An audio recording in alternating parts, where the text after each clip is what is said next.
देश बदला है। मुझे याद है कि पहली हालत क्या थी, लोड शेडिंग चलता था, बिजली नहीं रहती थी, अंधेरा रहता था, खेत को पानी नहीं दे सकते थे, कपास को भाव नहीं थे, ना हाथ को काम था ना खेत को पानी था। आज परिस्थितियां बदल रही है। आज युवाओं के हाथों को काम मिल रहा है, किसानों को उनके भाव के सही दाम मिल रहे हैं। हमारे यहां से संतरा एक्सपोर्ट होने लगा है। और इतना ही नहीं, तो मैं छिंदवाड़ा जिले के तमाम किसानों को विश्वास दिलाना चाहता हूं कि हमारा कपास बांग्लादेश में जाना चाहिए। और बांग्लादेश जो कपास जाता है छिंदवाड़ा से, सौसर से, पांडुरना से, वो पहले मुंबई जाता है, जेएनपीटी। जेएनपीटी से जहाज में कंटेनर डालकर वो जाता है कोलंबो, और कोलंबो से जाता है बांग्लादेश। पर अब हमने नया काम किया है। अब डायरेक्ट छिंदवाड़ा से कपास आएगा सिडनी के ड्राई पोर्ट में, वर्धा जिले में, और वहां से डायरेक्ट जाएगा हल्दिया, कलकत्ता, और कलकत्ता से नदी से जाएगा बांग्लादेश। एक कंटेनर के पीछे 1.5 लाख रुपए की बचत होगी, कपास सस्ता होगा, और बांग्लादेश को, पूरे विदर्भ का और मध्य प्रदेश का कपास बांग्लादेश को निर्यात होगा। किसानों को अच्छे भाव मिलेंगे। हम संतरा भी निर्यात करने की कोशिश कर रहे हैं। बांग्लादेश ने 180% टैक्स लगा दिया। मेरी बांग्लादेश के प्रधानमंत्री से बातचीत हुई, गृह मंत्री से बातचीत हुई है, भारत सरकार के विदेश मंत्रालय से भी बात हुई है। मैंने उनको अनुरोध किया है कि बांग्लादेश में हमारा संतरा बड़ा लोकप्रिय है, अगर ये ड्यूटी हट जाएगी तो सौसर, पांडुरना, अमरावती, यवतमाल, वर्धा, नागपुर जिले के संतरे वालों को अच्छा भाव मिलेगा, किसान समृद्ध बनेंगे, संपन्न बनेंगे। इसके लिए आप इसकी ड्यूटी कम करिए। मुझे विश्वास है कि आपके आशीर्वाद से इससे भी सफलता मिलेगी। आज 75 साल हमारे देश को पूरे हुए हैं। 75 साल में राज्य किसका था? 60 साल कांग्रेस पार्टी का राज्य था। ग्राम पंचायत कांग्रेस की, पंचायत समिति कांग्रेस की, जिला परिषद कांग्रेस की, नगर पालिका, महानगर पालिका कांग्रेस की,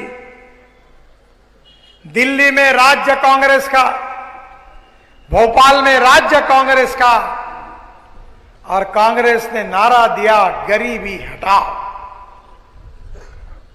न जात पर न बात पर, इंदिरा जी, राजीव जी, राहुल की बात पर, कमलनाथ की बात पर मुहर लगेगी हाथ पर। एक पांव डटाओ, गरीबी हटाओ, हो गया विकास।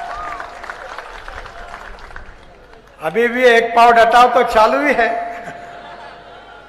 चुनाव के समय तो गरीबी हटाओ के लिए विदेशी माल है, देशी नहीं। याद रखना,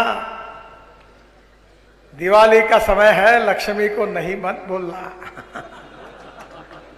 हराम का माल है, आता है तो रख लेना, खाना है तो खा लेना, पीना है तो पी लेना, पर होठ देते समय सोचना कि मेरा होठ मेरे भविष्य को निर्माण करने वाला होठ है।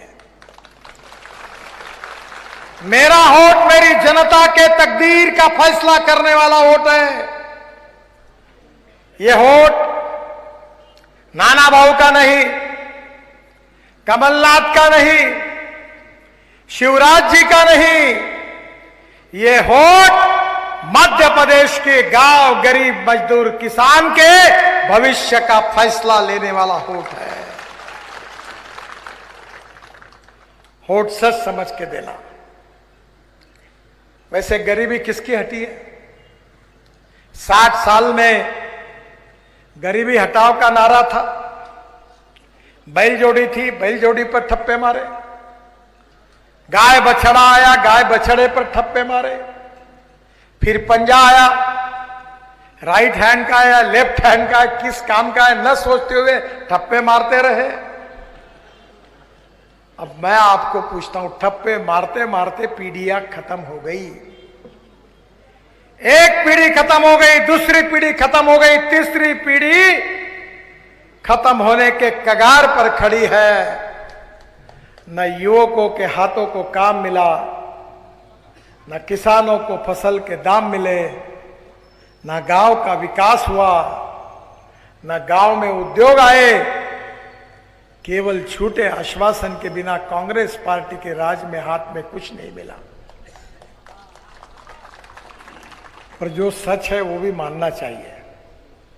विकास हुआ, प्रगति हुई, लोग धनवान बने, पर कौन बने? कांग्रेस पार्टी के नेता, चेले चपाटे और चमचे बहुत धनवान हुए। न जात पर न बात कर, मुहर लगेगी हाथ पर। खमाओ खींचो, अपने बाप का माल है, जितना लूटना है उतना लूटो।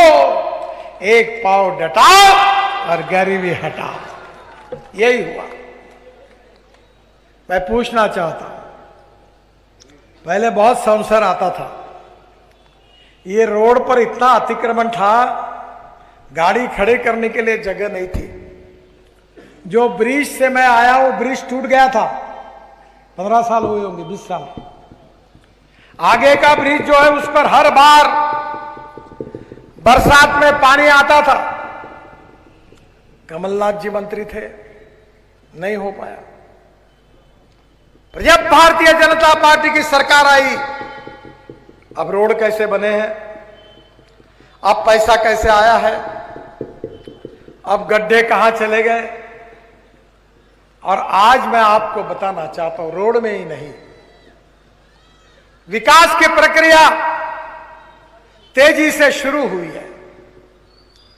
जो कांग्रेस ने 60 साल में नहीं किया, वो 75 साल में से 60 साल आपने कांग्रेस को साथ दिया। जो 60 साल में कांग्रेस नहीं कर सकी, वो 10 साल में भारतीय जनता पार्टी ने करके दिखाया। अब डबल इंजन है। मध्य प्रदेश में भारतीय जनता पार्टी की सरकार, शिवराज जी की सरकार, दिल्ली में मोदी जी की सरकार। अब चिंता मत करिए, संसर तो पूरा महाराष्ट्र में ही लगभग है।